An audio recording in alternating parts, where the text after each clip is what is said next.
प्रिय विद्यार्थी मित्रांनो, विंग्स ऑफ फिजिक्स या चॅनलमध्ये मी आपल्या सगळ्यांचं मनपूर्वक स्वागत करते। तर 10 दिवसात फिजिक्सचा अभ्यास कसा करायचा या माझ्या स्ट्रॅटेजीच्या व्हिडिओमध्ये मी तुम्हाला सांगितलं होतं की प्राधान्यक्रमाने तुम्ही मॅग्नेटिक मटेरियल, सेमीकंडक्टर डिव्हाइसेस, त्यानंतर ड्युएल नेचर, करंट इलेक्ट्रिसिटी हे चॅप्टर आधी करा। का आधी करा? तर तुलनेने चॅप्टर छोटे आहे, मार्कांचं वेटेज हे जास्त आहे आणि सोपे पण आहेत। मग ते करा म्हणजे काय करा? तर मी त्यामध्ये तुम्हाला सांगितलं स्वतःचं फॉर्म्युला शीट बनवा। आता दिवस इतके कमी राहिलेत आणि मग खूप मुलांना कळत नाहीये की स्वतःचं फॉर्म्युला शीट कसं बनवायचं, आणि म्हणून जर पूर्ण चॅप्टर करा, त्याच्यात काहीही पॉइंट मागे ठेवू नका। हे जर करायचं असेल तर फॉर्म्युला शीट बनवल्याने खूप काही गोष्टी सोप्या होणार आहेत आणि मग ते कसं बनवायचं, सगळा चॅप्टर कमी वेळात कसा कव्हर करायचा, तर जेणेकरून तुम्हाला क्वालिफाय व्हायला आणि पास व्हायला ह्या दोन्हींनाही मदत होईल। म्हणून मी आजपासून फॉर्म्युला आणि short revision of chapter series ही सुरू करते आहे आणि जास्तीत जास्त त्याचे भाग अपलोड करण्याचा मी प्रयत्न करेन। तर त्याने तुम्हाला कमी वेळात अभ्यास करायला मदत होईल। तर बघूया कशा पद्धतीने आपल्याला करता येईल। तर तुम्ही जास्तीत जास्त कमी वेळात अभ्यास करावा एवढीच मला तुम्हाला विनंती करायची आहे। आणि आपण पहिला चॅप्टर घेतो आहोत सेमी कंडक्टर डिव्हाइसेस, की जो तुम्हाला हा स्टेट बोर्ड साठी तर उपयोगी आहेच, पण नंतर येणारी जी सीईटी ची एक्झाम आहे, नीटची एक्झाम आहे, जेई ची एक्झाम आहे, या सगळ्याला हे फॉर्म्युला शीट तुम्हाला उपयोगी येणार आहे। आणि असं करत करत आपण जेवढे जास्त चॅप्टरचं फॉर्म्युला शीट बनवता येईल तेवढं बनवूयात। तर सुरू करूयात। चॅप्टर आहे सेमीकंडक्टर डिव्हाइसेस। मग आता ह्या सेमीकंडक्टर डिव्हाइसेस मध्ये सगळ्यात आधी आपण पहिल्या चॅप्टरच्या सुरुवातीला की फुल वेव्ह रेक्टिफायर आणि हाफ वेव्ह रेक्टिफायर, मग एसीचं डीसी मध्ये कन्व्हर्जन होणं याला आपण रेक्टिफिकेशन असं म्हणतो, आणि जे डिव्हाइस हे करतं त्याला आपण रेक्टिफायर असं म्हणतो। मग ह्या रेक्टिफिकेशनच्या प्रोसेसमध्ये येतो तो रिपल फॅक्टर। मग तुम्हाला प्रश्न असा येऊ शकतो की डिफाइन रिपल फॅक्टर। मग त्याचा फॉर्म्युला असा असतो RMS value of AC component divided by value of DC component. आता फॉर्म्युला कडून डेफिनेशन कडे जायचं। What is the definition of ripple factor असा एक मार्काला प्रश्न येऊ शकतो। मग काय करायचं बघा, तर ripple factor is defined as the RMS value, RMS म्हणजे root mean square value of AC component to the कशाशी घेतलेली व्हॅल्यू ऑफ डीसी कंपोनेंट। आता एसी मध्ये काय असतं, तर अशी तुमची सायनोसायडल वेव्ह असते आणि याची जर मीन व्हॅल्यू घ्यायची असती तर किंवा ऍव्हरेज व्हॅल्यू घ्यायची झाली तर 1 over complete cycle it is always equal to 0। MCQ आलेला आहे बघा त्याच्यावर। तर म्हणून मग इथं त्याची कोणती व्हॅल्यू घेतात, तर एसी कंपोनेंटची आरएमएस व्हॅल्यू घेतात, मीन व्हॅल्यू किंवा ऍव्हरेज व्हॅल्यू घेत नाही, कारण ती एका सायकल मध्ये एकदा पॉझिटिव्ह आणि एकदा निगेटिव्ह 0 येते, आणि म्हणून त्याची आपण आरएमएस म्हणजेच रूट मीन स्क्वेअर व्हॅल्यू घेतो। आणि यावरून आपल्याला रिपल फॅक्टरची डेफिनेशन करता येते। आता आपल्याला शिकायचंय सेमीकंडक्टर डिव्हाइसेस या चॅप्टर मध्ये आपण 4 स्पेशल डायोड शिकलो बघा। पहिला होता आपला झिनर डायोड, दुसरा आहे आपला फोटो डायोड, तिसरा आहे आपली सोलर सेल, आणि चौथा आहे आपलं लाईट इमिटिंग डायोड। हे स्पेशल पर्पज डायोड आहे। आता याच्या बायसिंग वर नेहमी विचारला जाणारा प्रश्न आहे की ते कोणत्या बायस मध्ये काम करतात। मग ती रेग्युलर बोर्ड एक्झाम असेल, नाहीतर ती सीईटी असेल किंवा नीट असेल किंवा जेई असेल। तर मग आता बघा या पद्धतीने 4 अशी बोटं करायची आणि यांना 4 बोटांना 4 नावं द्यायची। ज्या क्रमाने पुस्तकात शिकलो त्याच क्रम ठेवायचा, zener diode, photo diode, solar cell आणि लाईट इमिटिंग डायोड। मग हे पहिले 2 आहे ना बाळांनो, हे रिव्हर्स बायस मध्ये काम करतात, आणि सोलर सेलला बायस लागत नाही म्हणून त्याला नो बायस किंवा झिरो बायस, आणि लाईट इमिटिंग डायोड जो काही आहे एलईडी तर त्याला फॉरवर्ड बायस मध्ये काम करतो। मी परत एकदा रिपीट करते, झिनर डायोड रिव्हर्स बायस मध्ये काम करतो, फोटो डायोड रिव्हर्स बायस मध्ये काम करतो, सोलर सेल नो बायस किंवा 0 बायस, आणि लाईट इमिटिंग डायोड याला फॉरवर्ड बायसिंग असतं। या पद्धतीने 4ही बायस तुमचे लक्षात राहू शकतात। आता झिनर डायोडचा आपल्याला डीपली स्टडी करायचा आहे। तर मेन फॉर्म्युला इथे काय आहे, तर V that is equal to IR, Ohm's law, की potential difference that is the product of current and resistance, आणि power that is equal to voltage into current. तर हे दोन फॉर्म्युले लक्षात ठेवले की आपल्याला बाकीचे फॉर्म्युले लिहिता येतात. आता झिनर डायोड मध्ये तुमचा मिनिमम करंट कधी असतो, तर मिनिमम करंट झिनर डायोड मधून जाणारा मिनिमम करंट बरोबर त्यातला मॅक्सिमम करंट वजा current into load resistance. IL म्हणजे लोड रेझिस्टर मधून जाणारा करंट. आता लोड रेझिस्टन्सच्या करंटचा फॉर्म्युला काय असतो, VZ डिवाइडेड बाय RL. आता VZ काय आहे, तर ते झिनर व्होल्टेज आहे, आणि RL आहे बघा तुमचा लोड रेझिस्टन्स. काय आहे, लोड रेझिस्टन्स. आणि याच्यावरून VZ चा फॉर्म्युला पण करता येईल आपल्याला, की zener voltage that is the product of the current in load resistance and resistance of load resistance. या पद्धतीने VZ बरोबर IL RL असा अजून एक फॉर्म्युला तिथे तयार होऊ शकतो. आणि झिनर डायोडचा तिसरा फॉर्म्युला, की झिनर डायोड मधून जाणारा मॅक्सिमम करंट म्हणजे काय, तर VS मायनस VZ. आता VS कोण आहे बघा, तर हे व्होल्टेज अक्रॉस RL आहे बघा त्या सर्किट डायग्राम मध्ये, किंवा त्याला अनरेग्युलेटेड ऑर सोर्स व्होल्टेज असं म्हटलं जातं. बऱ्याचदा प्रॉब्लेम मध्ये तुम्हाला अनरेग्युलेटेड व्होल्टेज त्याची किंमत काहीतरी दिलेली असते आणि ती VS ची किंमत असते. VS म्हणजे सोर्स व्होल्टेज किंवा अनरेग्युलेटेड व्होल्टेज, त्याच्यामधून झिनर व्होल्टेज मायनस करायचं आणि त्याला RS म्हणजे सेरीज रेझिस्टन्स, बघा RS म्हणजे सेरीज रेझिस्टन्स, त्याने भागायचं. ही आपल्याला मॅक्सिमम करंटची व्हॅल्यू मिळणार आहे. मग आता इनपुट, लो इनपुट व्होल्टेज, तर ते VS प्लस VZ असतं, आणि VS ची व्हॅल्यू टाकायची IZ minimum into RS plus VZ, कारण आपल्याला लो घ्यायचंय म्हणून इथं झिनर डायोडचा जो करंट आहे तो मिनिमम घ्यायचा. आणि इनपुट हाय व्होल्टेज जर घ्यायचं असेल तर VS प्लस VZ, या VS हाय साठी किंमत येईल IZ maximum into RS plus VZ. तर या पद्धतीने करंट, मिनिमम करंट आणि मिनिमम व्होल्टेज आणि मॅक्सिमम करंट आणि मॅक्सिमम व्होल्टेजचे झिनर डायोडचे फॉर्म्युले आपल्याला मिळाले. आता घ्यायचं बघा आपल्याला की पॉवर, मॅक्सिमम पॉवर रेटिंग. आताच इथं पाहिलं आपण, power that is the product off voltage into current, आणि म्हणून PZ बरोबर की झिनर डायोडची जी काही मॅक्सिमम पॉवर आहे ती IZ maximum into VZ. V into I ना, मग इथं जर PZ घ्यायचं तर IZ मॅक्सिमम इंटू VZ.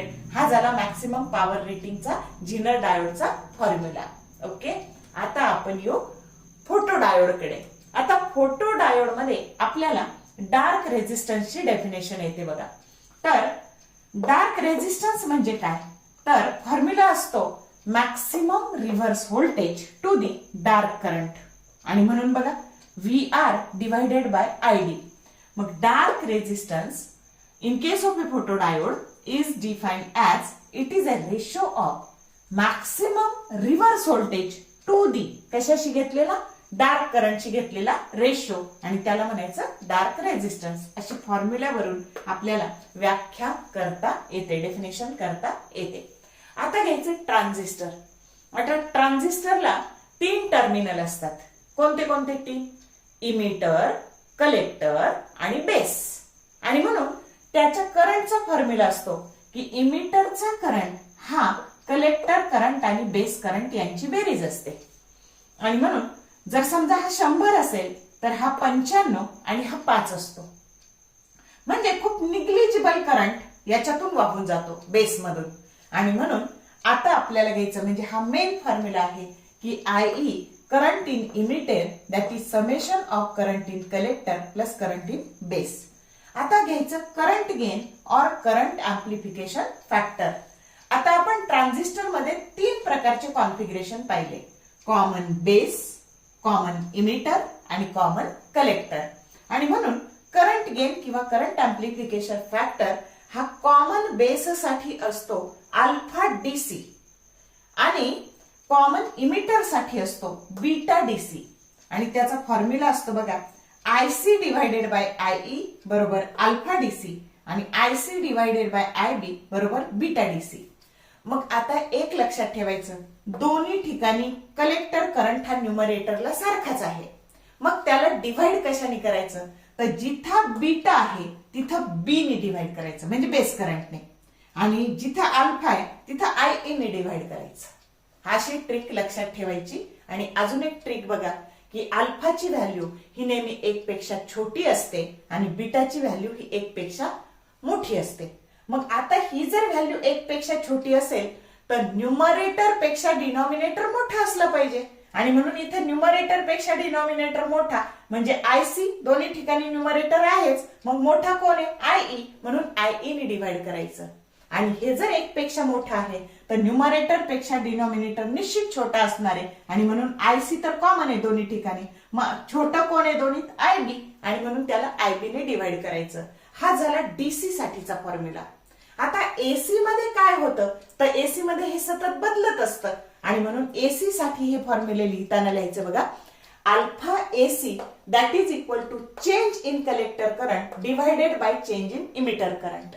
आणि बीटा एसी लिहायचं बघा, change in collector current divided by change in base current. आणि तुमच्या पुस्तकात डेल्टा आयसी ला स्मॉल आयसी म्हटलंय आणि डेल्टा आय ला स्मॉल आयई म्हटलंय, तसंच इथं small IC divided by small IB. आता अल्फा आणि बीटा मधलं रिलेशन याच्यावर खूप सारे प्रॉब्लेम येतात बघा, रेग्युलरला येतात, सीईटी नेटला पण येतात, कॉम्पिटिटिव्ह एक्झामला पण येतात. मग अल्फा डीसी बरोबर beta divided by 1 plus beta. आता हे कसं येण्याकरता सोपं कसं लक्षात ठेवायचं, इथं मायनस आहे इथं प्लस आहे. मग जर समजा आपल्याला अल्फाची व्हॅल्यू जर 1 पेक्षा छोटी आहे तर न्यूमरेटर तुमचा छोटा आणि डिनॉमिनेटर मोठा. डिनॉमिनेटर मोठा येण्याकरता ह्या व्हॅल्यू तू 1 मिळवायचा. आलं का लक्षात? आपोआप डिनॉमिनेटर मोठा झाला आणि अल्फाची व्हॅल्यू 1 पेक्षा कमी झाली. म्हणजेच जर 0.92, 0.98 अशी व्हॅल्यू असेल तर तो कोण आहे अल्फा आहे. आलं लक्षात? आणि म्हणून alpha DC that is equal to beta divided by 1 plus beta. आणि बीटा डीसी ही 1 पेक्षा मोठी असते, म्हणून त्यातून 1 काय करायचं, 1 मधून ती व्हॅल्यू काय करायची, वजा करायची. Beta DC that is equal to alpha divided by 1 minus alpha. Beta मध्ये मायनस करायचं की जेणेकरून न्यूमरेटर तुमचा मोठा आणि डिनॉमिनेटर छोटा, की जेणेकरून व्हॅल्यू 1 पेक्षा मोठी म्हणजे बीटा डीसी ची व्हॅल्यू 20 ते 200च्या मध्ये येते. समजलं का? आता शिकायचंय आपल्याला की ट्रान्झिस्टर कॅरेक्टरिस्टिक्सचा जो प्रश्न आहे तर तो जर आला तुम्हाला थेरीला तर त्याची डायग्राम चांगली करायची, त्यानंतर त्याचा ग्राफ काढायचा आणि हे 2 फॉर्म्युले लिहून या फॉर्म्युल्यावरून डेफिनेशन्स लिहून टाकायच्या. आरामशीर तुम्हाला 4 पैकी 3 मार्क पडतील. तर ट्रान्झिस्टर जे काही तुम्ही शिकलात, तर ट्रान्झिस्टर कॅरेक्टरिस्टिक जे काही शिकलात त्याच्यामध्ये 2 डेफिनेशन आपल्याला लिहावे लागतात, इनपुट डायनॅमिक रेझिस्टन्स आणि आउटपुट डायनॅमिक रेझिस्टन्स. मग फॉर्म्युला आहे बघा, R I that is equal to, हे डेल्टा म्हणजे change in base emitter voltage किंवा इमिटर बेस व्होल्टेज काही म्हणू शकता तुम्ही, आणि चेंज इन बेस करंट, पण कधी तर कलेक्टर इमिटर व्होल्टेज हे कॉन्स्टंट ठेवावं लागतं. आलं लक्षात? मग आता बघा, R I input dynamic resistance is defined as it is a ratio of change in base emitter voltage to the change in base current when the collector emitter voltage that is kept constant. बघा, definition आलं, define input dynamic resistance, तर फॉर्म्युल्यावरून define करू शकता. आणि output dynamic resistance, आता बघा formula आहे R O, input म्हणून आय, आउटपुट म्हणून O, that is equal to change in collector emitter voltage to the change in collector current. पण इथे कंडिशन काय असते तर बेस करंट कॉन्स्टंट ठेवावा लागतो. तर output dynamic resistance is defined as it is a ratio of change in collector emitter voltage to the change in collector current when base current that remains constant. आता पुढचा formula पाहायचा बघा, voltage gain ज्याला एव्ही असं म्हणतात, आणि of the amplifier, transistor as an amplifier मध्ये हा फॉर्म्युला येतो. तर voltage gain that is equal to output voltage divided by input voltage. आणि याचा अजून एक फॉर्म्युला येतो बघा, change in collector emitter voltage divided by R I into delta I B. तर ह्या VI ची किंमत टाकायची बघा, R I into delta I B. तर या पद्धतीने हा एक फॉर्म्युला तयार झाला. आणि दुसरा झाला minus beta AC R L divided by R I. तर हे तुमचे व्होल्टेज गेनचे फॉर्म्युले. आता आपण पॉवर गेन बघूयात.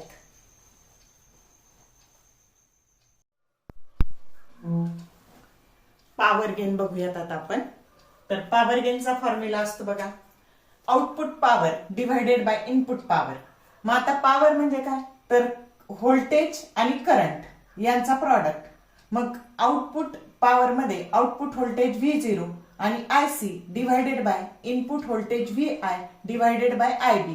आता V0 VI ची किंमत काय टाकायची, तर व्होल्टेज गेन AV, आणि IC बाय IB ची किंमत काय टाकायची, बीटा AC. म्हणजे पॉवर गेन बरोबर दी current amplification factor into the voltage gain. हा झाला फॉर्म्युला कशाचा, पॉवर गेनचा. आणि बीटा AC हा नेहमी 1 पेक्षा मोठा असतो, हे लक्षात घ्यायचं. आता आपल्याला पाहिजे लॉजिक गेट.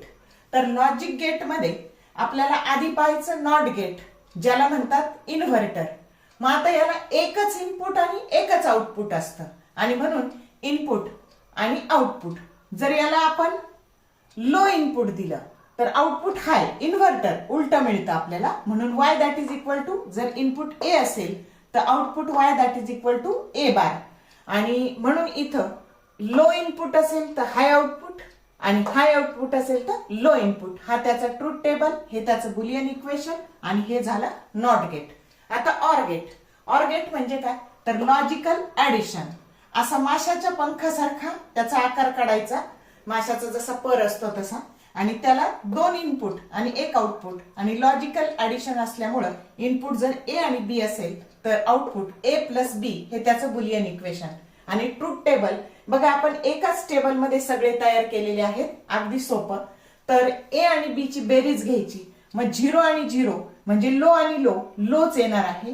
त्यानंतर हाय आणि लो, तर 1 प्लस 0 1च, 0 प्लस 1 1, 1 प्लस 1 1. आलं लक्षात.